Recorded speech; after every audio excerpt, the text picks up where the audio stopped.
Assalamualaikum warahmatullahi wabarakatuh. Perkenalkan nama saya Giri Faraji Mailar dengan NIM 2103049. Di sini saya akan menjelaskan mengenai bab 4. Kepribadian adalah suatu totalitas karakteristik individu yang menyebabkan pola-pola yang bersifat menetap dan khas atau unik dalam hal pikiran, perasaan, dan tingkah lakunya, sekaligus membedakannya dengan orang lain. Kepribadian memiliki 4 karakteristik pokok, yaitu bersifat menetap, bersifat umum, bersifat khusus atau khas, dan bersifat kesatuan.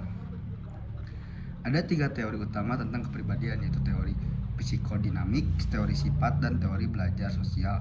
Menurut teori psikodinamik, kepribadian diartikan sebagai sebuah struktur yang memiliki 3 aspek penting, yaitu aspek biologis, aspek psikologis, dan aspek sosiologis. Sedangkan menurut teori belajar sosial, kepribadian adalah sebuah struktur yang memiliki 3 komponen, yaitu komponen sistem diri, regulasi diri, dan efekasi diri. Adapun teori sifat mengartikan kepribadian sebagai karakteristik umum atau sifat yang dimiliki oleh individu. Kepribadian yang dipengaruhi oleh faktor genetik dan lingkungan.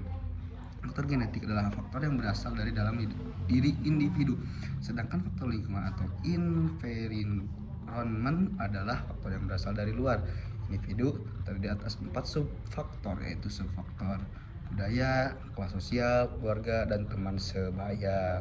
Kedua faktor tersebut selalu berinteraksi satu sama lain dalam mempengaruhi kepribadian. Oleh karena itu, perkembangan kepribadian merupakan sebuah proses interaksi antara faktor keturunan dengan lingkungan. Berdasarkan beberapa hasil penelitian, terbukti bahwa 1. Ada hubungan antara profil kepribadian dengan penampilan olahraga. Hubungan pada umumnya bersifat korelasional. 2. Sifat kepribadian tertentu bisa berfungsi lebih tinggi dalam suatu cabang olahraga tertentu. Dan yang ketiga, atlet memiliki profil kepribadian yang berbeda dengan yang bukan atlet. 4. Ada perbedaan profil kepribadian atlet dari cabang olahraga yang berbeda. Yang kelima, ada perbedaan sifat kepribadian dalam posisi yang berbeda dari cabang olahraga yang sama. Dan yang keenam, juga memiliki kemiripan dalam sifat-sifat kepribadian tertentu. Ada 2 jenis tes psikologis yang umumnya digunakan untuk mengetahui kepribadian, yaitu tes psikometrik dan proyektif. Tes psikometrik adalah tes terstruktur dan dirancang untuk mengukur kecerdasan, bakat, dan sifat-sifat kepribadian. Tes proyektif adalah pengukuran yang tidak terstruktur dan bersifat subjektif. Tes ini mengukur aspek-aspek perilaku yang tidak disadari dan diperoleh melalui metode kualitatif. Beberapa contoh jenis tesnya antara lain tes Roach, tes Draw Aversion, tes Sentence Completion, tes role playing atau psikodrama, dan lain-lain. 2 jenis alat ukur psikometrik yang sering digunakan di bidang olahraga adalah skala penilaian dan kuesioner.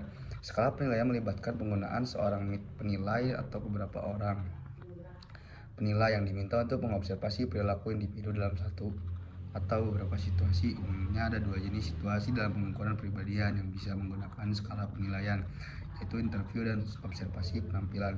Ada sejumlah kuesioner yang bisa digunakan untuk mengukur kepribadian khususnya dalam bidang olahraga. Antara lain 1. Ada The Athletic Motivation Inventory. Yang kedua ada The Winning Profile Athletic Instrument. Ketiga ada Trotwine Athletic Profile atau TAP. Yang keempat ada 16 Personality Factor. Yang kelima ada Minnesota Multi-Basic Personality Inventory. Yang keenam ada Test Sport Confidence Inventory. Yang ketujuh ada Task and Goal Orientation in Sport Questionnaire. Yang kedelapan ada Perception of Success Questionnaire. Yang kesembilan ada Test of Attentional and Interpersonal Style. Yang terakhir ada The Big 5 Factor Model. Perhatian dan konsentrasi memainkan peranan penting dalam aktivitas olahraga. Perhatian dan konsentrasi merupakan serangkaian proses yang berkelanjutan terhadap suatu objek yang diamati oleh atlet. Oleh karena itu pula, perhatian dan konsentrasi saling berhubungan satu sama lain dan harus dibicarakan secara bersamaan.